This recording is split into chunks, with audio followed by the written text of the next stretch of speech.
মহিমা।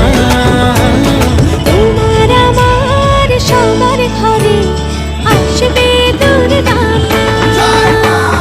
বছর পর